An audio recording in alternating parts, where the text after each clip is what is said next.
Imagine for a second that you are an American soldier standing guard in Germany. Right. It's the middle of the Second World War. You're wearing a United States military uniform. You are carrying an M1 rifle. They're right in the thick of it. Exactly.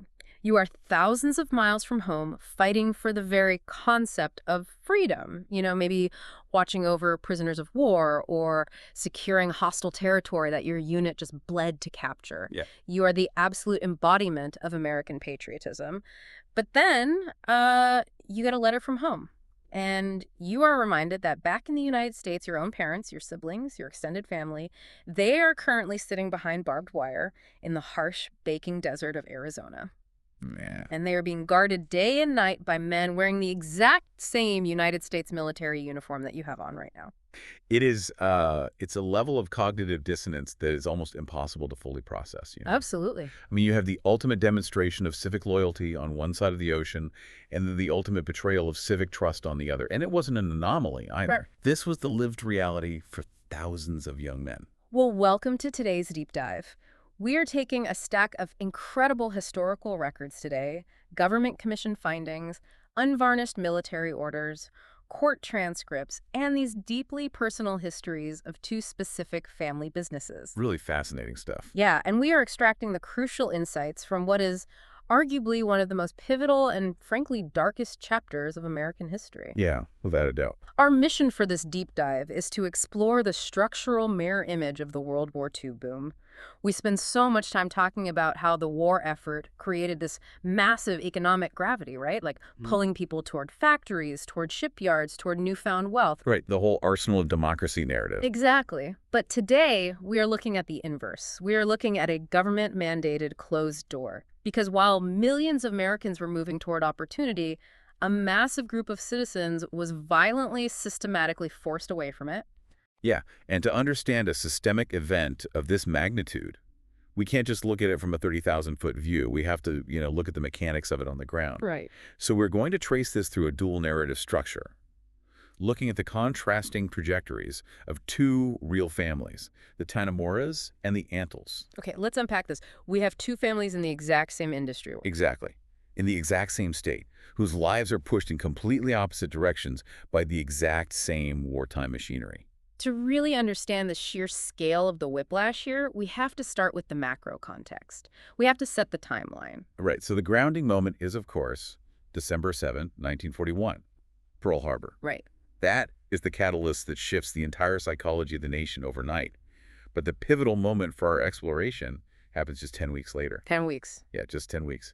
On February 19th, 1942, President Franklin D. Roosevelt signs Executive Order 9066. That is barely any time at all for a constitutional democracy to completely reorganize its internal legal boundaries. No, it's incredibly fast. And if you read the actual text of Executive Order 9066, what strikes you immediately is the language. It is incredibly bureaucratic. Yeah, very sterile. It doesn't read like a hateful manifesto. It just authorizes the Secretary of War and military commanders to designate military areas from which any and all persons may be excluded. The phrase any and all persons is the crucial piece of bureaucratic camouflage there. Right. On paper, it sounds like a neutral blanket security protocol. It names no specific race, no specific nationality. It frames itself entirely as an issue of domestic defense. But policy isn't just what is written on the page, right? Policy is how it's applied in the physical world. Exactly. In practice, this order was aimed squarely and exclusively at one specific group, people of Japanese ancestry living on the west coast of the United States. And the scale of what followed is just staggering. We are talking about the forced uprooting of approximately 120,000 people from California, Oregon, and Washington. And roughly two-thirds of those 120,000 people were American citizens. Two-thirds. Wow. Yeah, they were Nisei first-generation Japanese Americans born in the United States, possessing all the constitutional rights of any other citizen. And a massive percentage of them were young children and teenagers. I mean, think about the neighborhood you live in right now. The grocery stores, the local schools, the dentists, the farmers, the mechanics. Now imagine if roughly the population of a modern mid-sized American city was just told, suddenly, that everyone living there has to vanish. Just gone. Not relocate their leisure, vanish. Think about the sheer logistical impossibility of an eviction on that scale. You don't just pack a bag and go on a road trip. No, absolutely not. What happens to your bank account? What happens to your dog? What happens to the car in your driveway? Or, the crops in your field that are 2 weeks away from harvest? It is a logistical and human erasure that completely disrupted an integrated society. I mean, this wasn't a case of people being moved from one town to another town. It was the sudden, forced extraction of an entire demographic from the economic and social fabric of the West Coast. Which brings us to the human timeline and the contrasting realities of the Tanimura and Antle families. So before the war, the Tanimura family, who were Japanese-American, had built a highly successful farming business in California's Salinas Valley. Right. They were specializing in iceberg lettuce. And I want to pause on that because iceberg lettuce is not a simple crop. Yeah. It isn't a weed that just grows if you throw some water on it. Oh, far from it. Yeah. Iceberg lettuce requires incredible precision. It is highly sensitive to temperature fluctuations. It requires exact soil conditions, precise irrigation schedules, and an intense amount of highly coordinated manual labor to harvest and pack without damaging the fragile heads. Right. The Salinas Valley is known as the salad bowl of the world for a reason. But the competition there was, and still is, fierce. So the Tanimuras weren't just participating in the agricultural economy, they were mastering it. They had built real, tangible, elite success. They were a cornerstone of that regional agricultural machine. Yeah. And then 1942 hits, the executive order comes down, and the war acts as a devastating, heavy iron door slamming shut on them. But in that exact same year, 1942, we see the other side of the wartime economic engine roar to life. Right. As the Tanimuras are facing the total destruction of their business, Lester Antle and his son, Bud Antle, officially launched their business. Bud Antle, Inc. It is the ultimate divergence. But before we get into how the Antles scaled up, we have to look at the brutal mechanics of how the Tanimuras were forced out.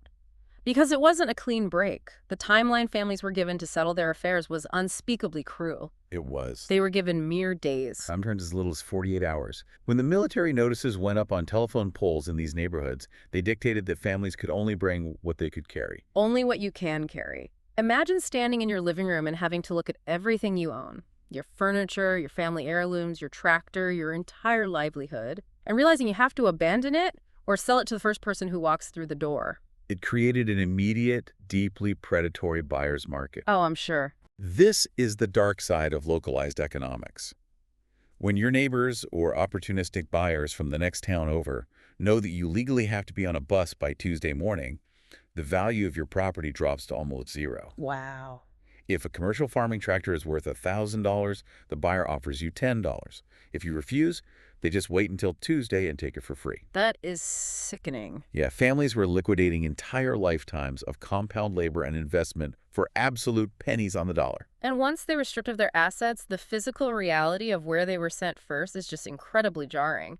Before the permanent inland camps were even built, the government had to put 120,000 people somewhere. Right. So they created assembly centers, and many of these were just hastily converted racetracks and fairgrounds. The Santa Anita Park racetrack is a prime example. Yeah. American citizens, respected business owners, families with infants, were assigned to live in actual horse stalls. Horse stalls? Stalls that had merely been mucked out and hastily whitewashed. The smell of manure was still thick in the air. Oh my. Families hung up blankets across the wire mesh just to have a modicum of privacy while they slept on cots surrounded by animal dust, waiting for trains to take them out to the desert. The indignity of that process was a profound psychological shock. But I have to push back here for a second and look at the macroeconomics of this region because it is baffling to me. If the Tanimuras were elite lettuce growers, and there were dozens of other highly skilled Japanese-American farming families in California doing the same thing. Right. How did an entire regional agricultural system just absorb the overnight loss of its top producers without collapsing? You don't just remove the master farmers and expect the lettuce to keep growing itself. The expertise leaves with them. What's fascinating here is how the wartime economy essentially reorganized itself around the void, subsidized by massive government demand. Okay. You are absolutely right that a normal market would have suffered a catastrophic collapse in supply and quality. But 1942 was not a normal market. Right. The U.S. government suddenly had a voracious, unprecedented need for food to supply a rapidly expanding global military force. So the government demand Acts as a massive safety net for the remaining farmers. Precisely. The void left by the Tannemoras and others created an immediate agricultural vacuum. Under normal circumstances, new or less skilled farmers wouldn't survive the competitive pressure of the Salinas Valley. Sure. But because the government was writing massive purchase orders to feed troops, the economic risk was artificially lowered. Other growers and agricultural businesses rushed into that vacuum, propped up by the sheer volume of military contracts. Which connects directly to Bud Antle, Inc. Exactly. The Antle family stepped into this booming wartime ecosystem.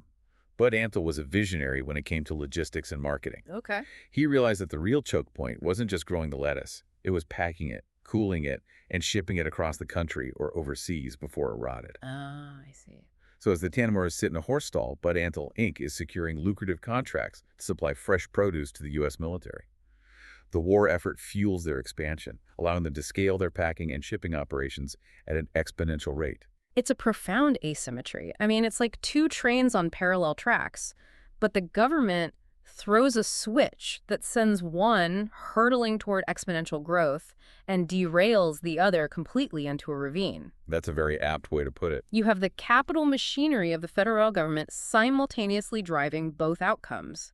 The exact same federal apparatus that is signing the supply contracts that fuel the Antle family's massive expansion is the exact same federal apparatus that signed the executive order seizing and dissolving the Tannemura family's life's work. And we have to analyze what that asymmetry means for generational wealth. Wealth is rarely just a snapshot of a bank account in a given year.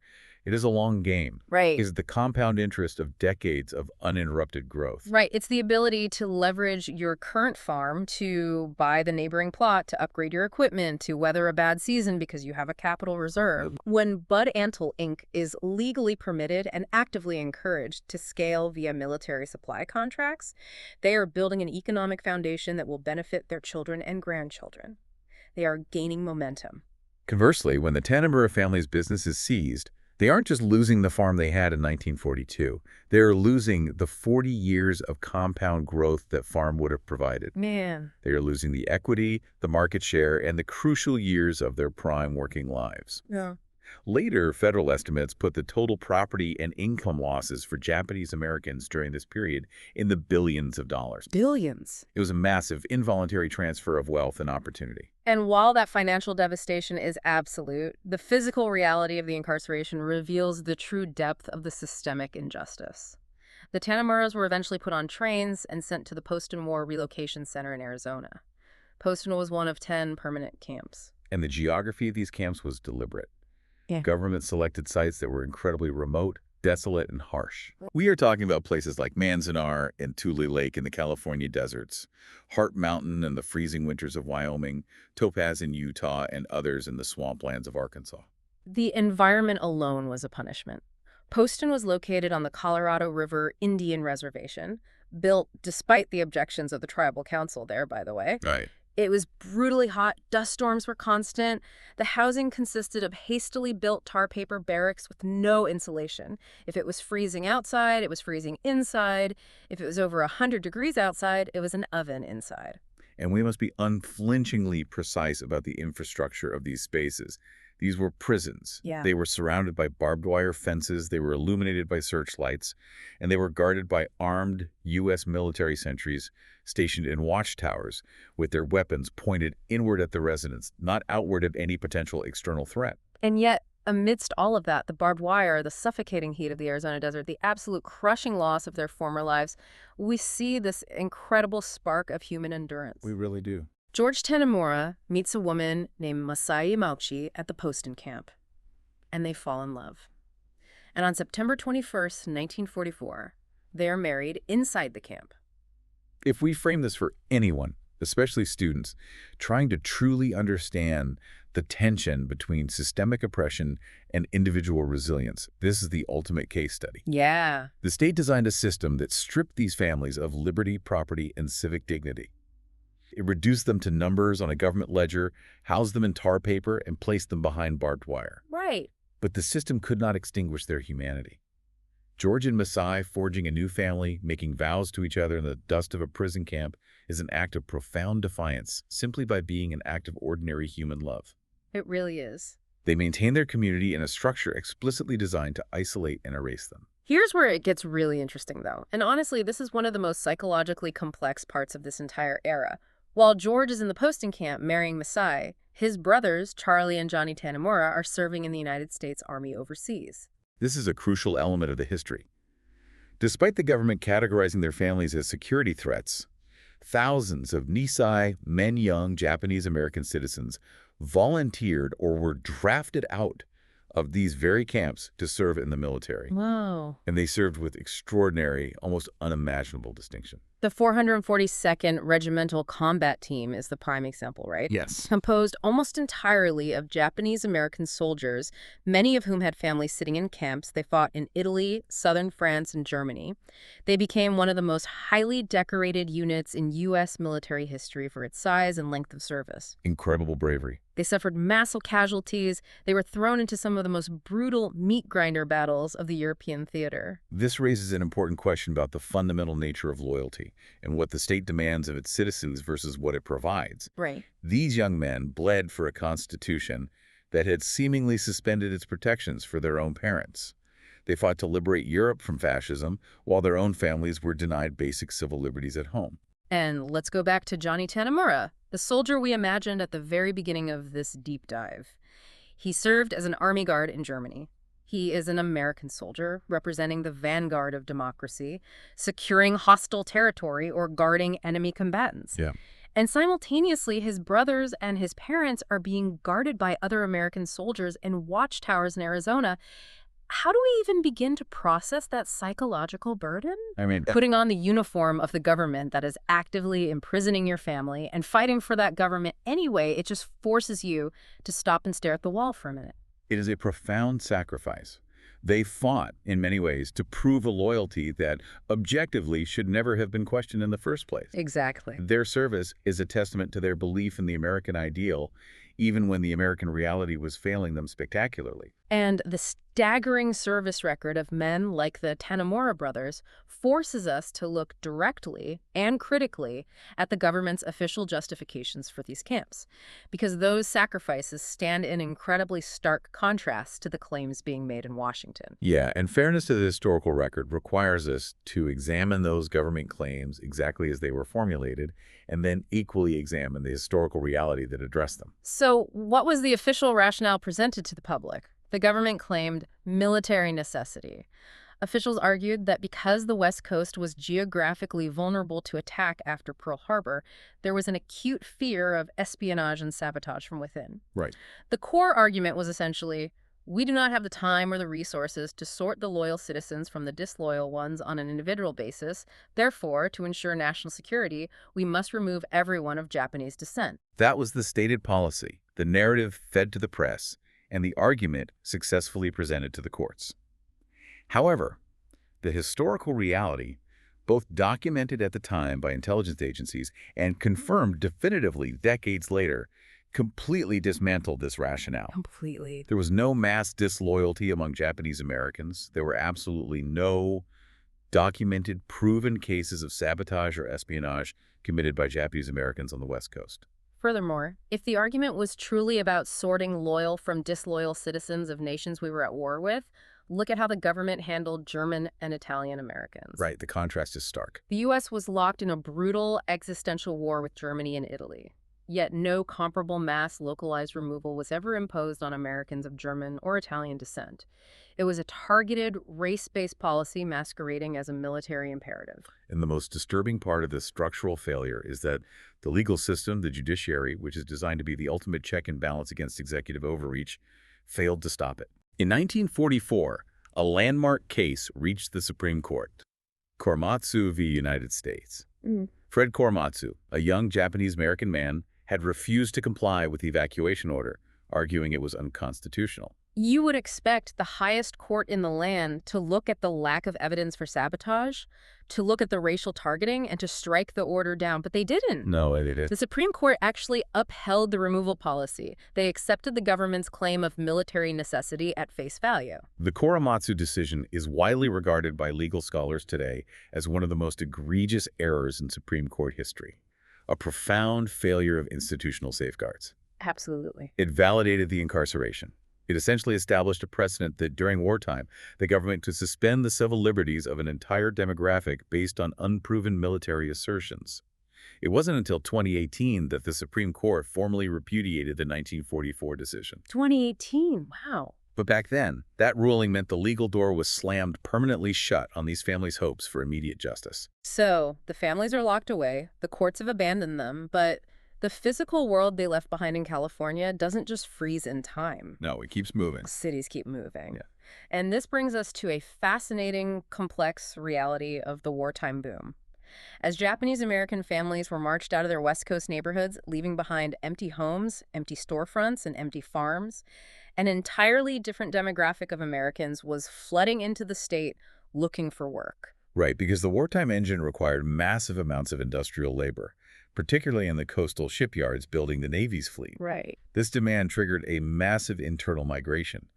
And many of those moving west were Black families from the South, seeking high-paying industrial jobs and an escape from Jim Crow segregation. And here's where the historical lines intersect in a truly bizarre, government-orchestrated neighborhood succession. Two different marginalized groups, entirely different trajectories, crossing paths in the dark. Yeah. In places like San Francisco, you had thriving Japanese-American enclaves like Japantown. Overnight, the residents are removed, the physical spaces are suddenly vacant. And nature abhors a vacuum. Exactly. And incoming Black shipyard workers, who themselves faced intense racial discrimination and housing redlining in the city, moved into those exact neighborhoods, rented those exact apartments, and took up the economic space vacated by the incarcerated Japanese Americans. The neighborhood of Japantown essentially transformed into a predominantly Black neighborhood almost overnight. It perfectly illustrates how opportunity and dispossession are rarely separate stories happening in different vacuums. They were happening on the exact same city blocks, orchestrated by the exact same wartime economic engine. Right. The door of opportunity opened for Black shipyard workers, allowing them unprecedented access to the industrial boom. But that physical and economic space was available, in large part because the door had been violently slammed shut on the previous residents. Man. So we shift the timeline forward. It's 1945. The war finally ends. Germany and Japan surrender. The military necessity argument suddenly has an expiration date. Right. Once the ink dries on the surrender, the justification for the camps evaporates completely. The gates open, and the Tanemuras, after 3.5 years of incarceration, are allowed to return to California. But the California they left doesn't exist anymore. No, they step out of the desert and back into a state that has completely moved on and in many ways completely erased them. They return with nothing. Nothing. They were given a train ticket and about $25. The elite pre-war farming empire they had built in the Salinas Valley is long gone. Their land is gone, their equipment is gone, their market share is gone. They have to start entirely from zero. You really have to pause and absorb the psychological resilience required for that moment. You were a master of your craft. You were the boss. You owned the land. You understood the intricate science of growing iceberg lettuce better than almost anyone. The government takes it all away, puts you in a tar paper shack for years, and when you finally get back, you are forced to take a job picking crops for a meager day wage just to feed your family. You are back at the absolute bottom of the ladder you had already climbed. It is a profound, grueling test of human endurance. But the Tanemuras did it. They worked as manual agricultural laborers in Gilroy, California. Right. They lived frugally. They poured their wages, saving every possible dollar until they could finally afford to buy a modest piece of land. Wow. It was a 20-acre plot in Aromas, California. 20 acres is a tiny fraction of the empire they once commanded, but as a foothold, it was a place to start growing again. But having the land and having the elite growing expertise was only half the battle. Because while the war might have ended, the prejudice on the West Coast had not. Not at all. Anti-Japanese sentiment remained incredibly high, and this hostility created an invisible but very real economic barrier. The Tanemuras could grow the best lettuce in the valley on their 20 acres, but when it came time to actually market and sell their produce, they found that brokers and buyers were hostile to them. They were blocked from re-entering the mainstream market. The marketplace itself was acting as a closed door, enforcing a de facto economic segregation. And this sets the stage for a truly remarkable pivot point in the late 1940s. Right. Bud Antle, who, remember, had spent the entire war rapidly scaling his business, building a massive packing and distribution network through military supply contracts, approaches George Tanimura with a proposition. And to understand why Bud Antle does this, you have to look at the mechanics of his own business. Bud Antle is a logistics genius. He knows how to cool lettuce, how to pack it efficiently, how to market it, and how to negotiate massive shipping routes. Yeah. But he isn't a master grower. His strength is distribution, not cultivation. Exactly. Antle is looking at the post-war landscape with a very clear, pragmatic business eye. The military contracts are drying up, and to maintain his company's massive growth in the civilian market, he needs a consistent supply of the absolute highest quality produce. Okay, that makes sense. He knows the Tanimuras possess that elite growing expertise. He knows they are the best, but he also sees that they are blocked by racial hostility from accessing the buyers. So Antle offers a brilliant, mutually beneficial solution. He will buy their crops, but he will pack them and sell them under the Antle name. If we break down the mechanics of this partnership, it's fascinating. By putting the Antle brand on the crates, they completely bypass the racial prejudice of the buyers. Wow. The market gets the elite Tanimura lettuce, but they buy it through the established, quote-unquote, acceptable Antle network. It marries Tanimura's unparalleled agricultural mastery with Antle's massive, well-oiled logistics machine. Wait, so the Antle family scaled their massive business by supplying the U.S. military, the exact same military that incarcerated the Tanimuras? And then post-war, that massive military-funded infrastructure that Bud Antle built becomes the exact vehicle that helps the Tanimuras bypass the prejudice of the open market. That is a wildly complex historical knot. They use the infrastructure built on their own exclusion to engineer their comeback. If we connect this to the bigger picture, it is a perfect, almost poetic synthesis of the war's divergent paths. Yeah. You have the massive capital and distribution network born out of the wartime boom, merging directly with the profound talent that the wartime boom had attempted to erase. It's amazing. This alliance allowed the Tanimuras not just to survive, but to eventually thrive again. And this wasn't just a brief post-war handshake deal to get them back on their feet. This partnership flourished for decades. It officially culminated years later in 1982 with the creation of a massive joint company, Tanimura and Antle. A powerhouse. Today, it is one of the largest and most successful fresh produce companies in the world. It's an incredible story of rebuilding and strategic alliance. But even with that tremendous personal and business success, the systemic wounds inflicted by the government during the war were still there. Oh, yeah. You can't undo that. You cannot just sweep the ruined lives of 120,000 people under the rug of a successful corporate merger. A national reckoning was still demanded. And that reckoning took an agonizingly long time to arrive. It wasn't until 1982, ironically, the exact same year Tanimura and Antle officially formed, that the federal government truly, deeply confronted what it had done. 1982, that's 40 years later. 40 years. A federal body called the Commission on Wartime Relocation and Internment of Civilians, or CWRIC, released a landmark, exhaustive report titled Personal Justice Denied. You look at a government commission from 1982, and you might expect bureaucratic doublespeak or, a watering down of the facts, but they were shockingly blunt. They didn't pull any punches. They conducted a comprehensive historical review.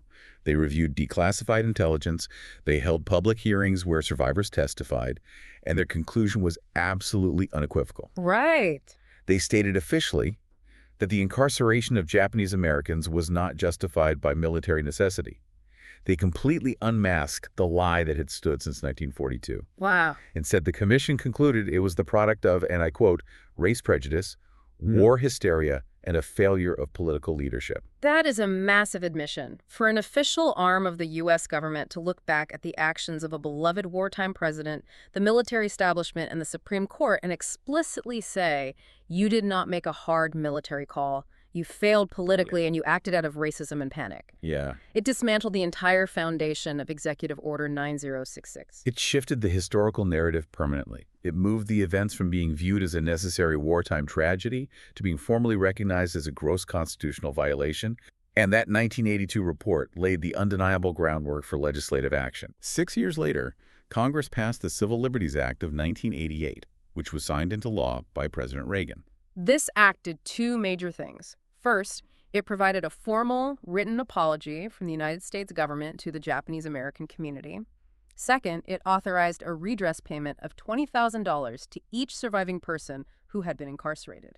It stands as a very rare, highly significant instance in modern history of a powerful nation-state formally admitting a great wrong committed against its own citizens and attempting to provide tangible financial redress. So what does this all mean for the people who lived it? We have to look at the incredibly bittersweet reality of this redress. The payments didn't actually begin to roll out until 1990. Right. Think about that timeline. If you were a 40-year-old business owner who lost your thriving farm in 1942, you are nearly 90 years old by the time the government hands you an apology and a check. An enormous number of people, particularly the ISI, the older generation who lost their prime earning years and their life's work, died long before 1990. They never saw the apology. It was decades too late, and even for those who did receive it, we have to run the math on what that compensation really means in a broader economic context. Yeah. How does a $20,000 check in 1990 compare to the generational loss of a pre-war agricultural empire? If you take a farm that was worth $100,000 in 1942, and you factor in 40 years of compound interest, land appreciation, and market expansion. It's a drop in the bucket. Exactly. $20,000 doesn't even begin to cover a fraction of the lost equity. It cannot make a family economically whole. An apology and a check cannot rebuild a stolen decade. It cannot erase the memory of the whitewashed horse stalls or the suffocating dust of Poston or the terror of standing in your living room and realizing you have 48 hours to pack your entire life into a single suitcase. No, it can't. But as a historical and legal marker, it is incredibly important. It is the government permanently putting on the record: we closed a door that should never have been touched. It legally validated the reality that the victims had known and had carried with them for 50 years.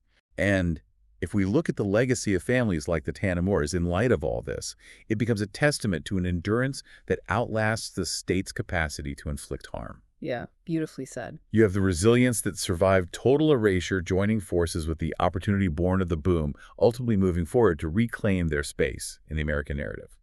It is a remarkable synthesis.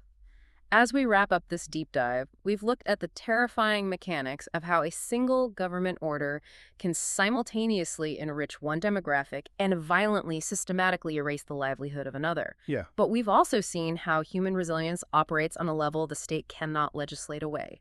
Whether it is Johnny and Charlie Tanamura putting on a U.S. uniform to fight for a country that locked up their parents, or George marrying Maasai in the dusty confines of a prison camp, or a master farmer returning from exile to work as a day laborer just to buy 20 acres and start again, that resilience survives the erasure. The historical facts force us to hold two conflicting ideas at once: the profound, dangerous capacity of the government to commit systemic injustice, and the extraordinary, unyielding capacity of the individuals within that system to endure it, transcend it, and ultimately force the nation to reckon with it. And I want to leave you with one final thought to mull over on your own. It builds on the mechanics of displacement we've explored today, but it asks a broader question about how we as a society remember history. Right.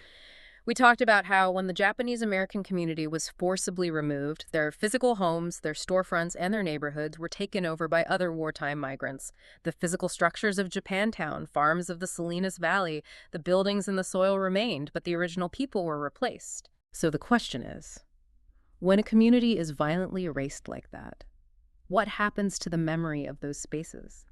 If the houses are still standing and the lettuce is still growing, but the people who built the foundations and planted the first seeds are gone, how long does it take for a neighborhood or even a nation to completely forget who was originally there? That's a haunting thought. When history is physically paved over by the next wave of opportunity, think about the gravity of that kind of silence and what it takes to finally break it. Thank you so much for joining us for this deep dive.